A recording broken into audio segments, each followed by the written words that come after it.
जय माता दी। आज आइए सुनते हैं दुर्गा सप्तशती का 12वां एवं 13वां अध्याय, देवी के चरित्रों का महात्म्य। देवी बोली, हे देवताओं, जो पुरुष इन स्तोत्रों द्वारा एकाग्रचित होकर मेरी स्तुति करेगा, उसके संपूर्ण कष्टों को निस्संदेह हर लूंगी। मधु कैटव के नाश, महिषासुर के वध और शुंभ तथा निशुंभ के वध की जो मनुष्य कथा कहेंगे, मेरे महात्म्य को अष्टमी, चतुर्दशी व नवमी के दिन एकाग्रचित से भक्ति पूर्वक सुनेंगे, उनको कभी कोई पाप नहीं रहेगा। पाप से उत्पन्न हुई विपत्ति भी उनको न सताएगी। उनके घर में दरिद्रता न होगी और न उनके प्रियजनों का विछोह होगा। उनको किसी प्रकार का भय न होगा। इसीलिए प्रत्येक मनुष्य को भक्ति पूर्वक मेरे इस कल्याणकारक महात्म्य को सदा पढ़ना और सुनना चाहिए। मेरा यह महात्म्य महामारी से उत्पन्न हुए संपूर्ण उपद्रवों को एवं 3 प्रकार के उत्पातों को शांत कर देता है।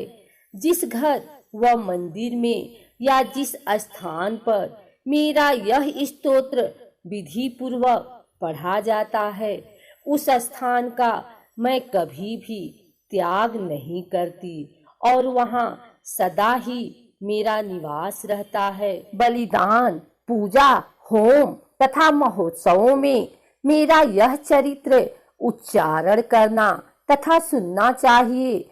ऐसा हवन या पूजन मनुष्य जानकर या बिना जाने करे, मैं उसे तुरंत ग्रहण कर लेती हूँ और शरद काल में प्रत्येक वर्ष जो महापूजा की जाती है, उनमें मनुष्य भक्ति पूर्वक मेरा यह महात्म्य सुनकर सब विपत्तियों से छूट जाता है और धन धान्य तथा पुत्रादि से संपन्न हो जाता है।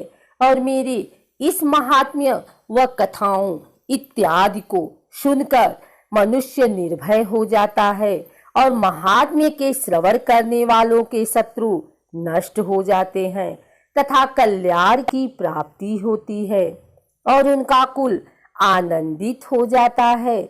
सब कष्ट शांत हो जाते हैं तथा भयंकर स्वप्न दिखाई देना, घरेलू दुख इत्यादि सब मिट जाते हैं। बाल ग्रहों में ग्रसित बालकों के लिए यह मेरा महात्म्य परम शांति देने वाला है। मनुष्यों में फूट पड़ने पर यह भली भांति मित्रता करवाने वाला है। मेरा यह महात्म्य मनुष्यों को मेरी जैसी सामर्थ्य की प्राप्ति कराने वाला है।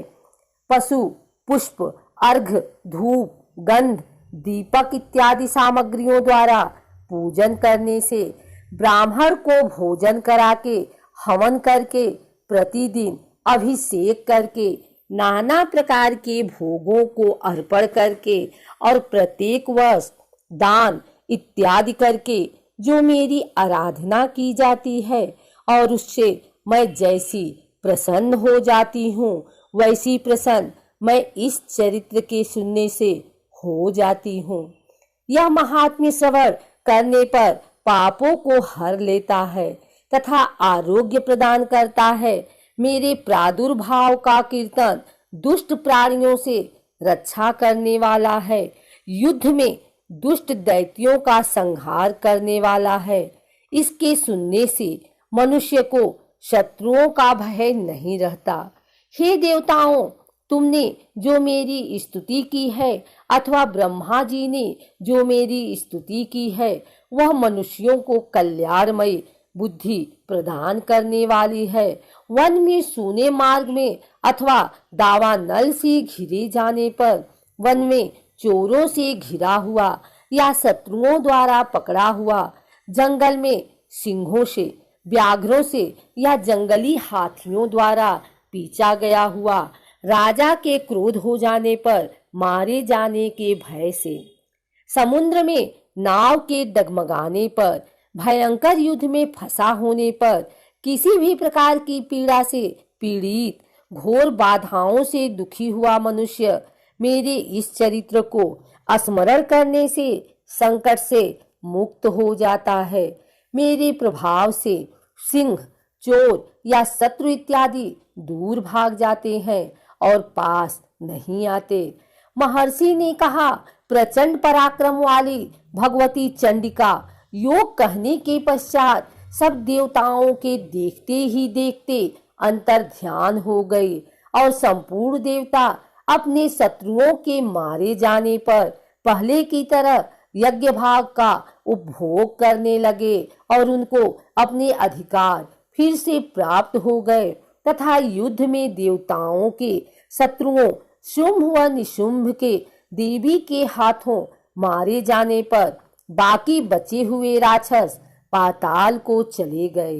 हे राजन, इस प्रकार भगवती अंबिका नित्य होती हुई भी बार बार प्रकट होकर इस जगत का पालन करती हैं, इसको मोहित करती हैं, जन्म देती हैं और प्रार्थना करने पर समृद्धि प्रदान करती हैं। हे राजन, भगवती ही महाप्रलय के समय महामारी का रूप धारण करती हैं और वही संपूर्ण ब्रह्मांड में व्याप्त हैं और वही भगवती समय समय पर महाकाली तथा महामारी का रूप बनाती हैं और स्वयं अजन्मा होती हुई भी सृष्टि के रूप में प्रकट होती हैं। वह सनातनी देवी प्राणियों का पालन करती हैं और वही मनुष्य के अभ्युदय के समय घर में लक्ष्मी का रूप बनाकर स्थित हो जाती हैं तथा अभाव के समय दरिद्रता बनकर विनाश का कारण बन जाती हैं। पुष्प, धूप और गंध आदि से पूजन करके उनकी स्तुति करने से वह धन एवं पुत्र देती हैं और धर्म में शुभ बुद्धि प्रदान करती हैं। 13वां अध्याय प्रारंभ। महर्षि मेधा ने कहा, हे राजन, इस प्रकार देवी के उत्तम महात्म्य का वर्णन मैंने तुमको सुनाया। जगत को धारण करने वाली इस देवी का ऐसा ही प्रभाव है। वहीं देवी ज्ञान को देने वाली है और भगवान विष्णु की इस माया के प्रभाव से तुम और यह वैश्य तथा अन्य विवेकी जन मोहित होते हैं और भविष्य में मोहित होंगे। हे राजन, तुम ऐसी परमेश्वरी की शरण में जाओ। यही भगवती आराधना करने पर मनुष्य को भोग, स्वर्ग तथा मोक्ष प्रदान करती हैं। मार्कंडे जी ने कहा, महर्षि मेधा की यह बात सुनकर राजा सूरथ ने उन उग्र व्रत वाले ऋषि को प्रणाम किया और राज्य के छीन जाने के कारण उनके मन में अत्यंत ग्लानि हुई और वह राजा तथा वैश्य तपस्या के लिए वन को चले गए और नदी के तट पर आसन लगाकर भगवती के दर्शनों के लिए तपस्या करने लगे। दोनों ने नदी के तट पर देवी की मूर्ति बनाई और पुष्प, धूप, दीप तथा हवन द्वारा उसका पूजन करने लगे। पहले उन्होंने आहार को कम कर दिया, फिर बिल्कुल निराहार रहकर भगवती में मन लगाकर एकाग्रता पूर्वक उनकी आराधना करने लगे।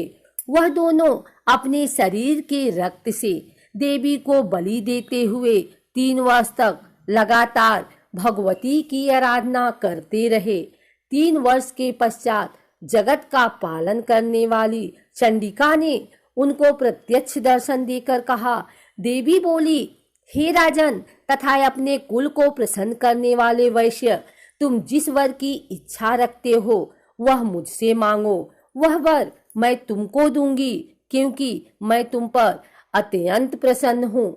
मार्कंडे जी कहते हैं, यह सुन राजा ने अगले जन्म में नष्ट न होने वाला अखंड राज्य और इस जन्म में बलपूर्वक अपने शत्रुओं को नष्ट करने के पश्चात अपना पुनः राज्य प्राप्त करने के लिए भगवती से वरदान मांगा।